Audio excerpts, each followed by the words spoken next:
Light आखिर है क्या? इस सवाल का जवाब हम सदियों से खोज रहे हैं।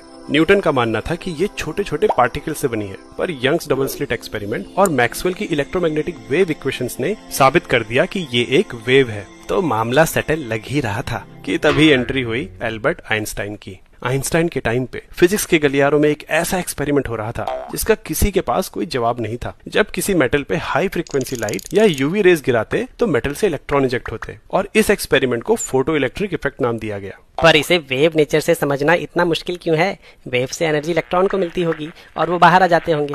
इसमें दिक्कत क्या है? पहली दिक्कत, अगर लाइट वेव है तो इसके पास कॉन्टिन्यूअस एनर्जी होगी। लो फ्रीक्वेंसी लाइट के लिए भी इलेक्ट्रॉन धीरे धीरे एनर्जी अब्सॉर्ब कर सकता है और बाहर आ सकता है, लेकिन ऐसा होता नहीं। लो फ्रीक्वेंसी पे इलेक्ट्रॉन मेटल से इजेक्ट होते ही नहीं।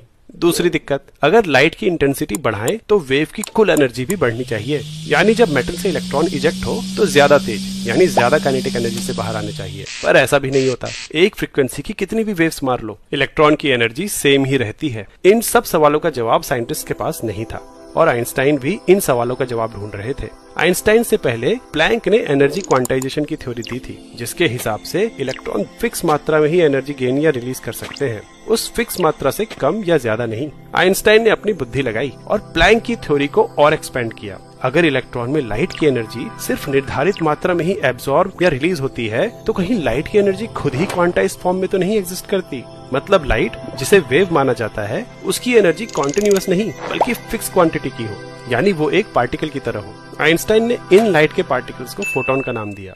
इसे एक एनालॉजी से समझते हैं। मान लो एक पेड़ पे तुम्हारी बॉल फंस गई, जो कि यहाँ इलेक्ट्रॉन को दर्शाता है। अब तुम्हें उसे नीचे लाने के लिए पत्थर यानी फोटॉन्स मारने हैं। अगर पत्थर बहुत छोटे हैं तो तुम कितने भी मार लो, बॉल नीचे नहीं आएगी, यानी फोटॉन के पास एनर्जी कम है।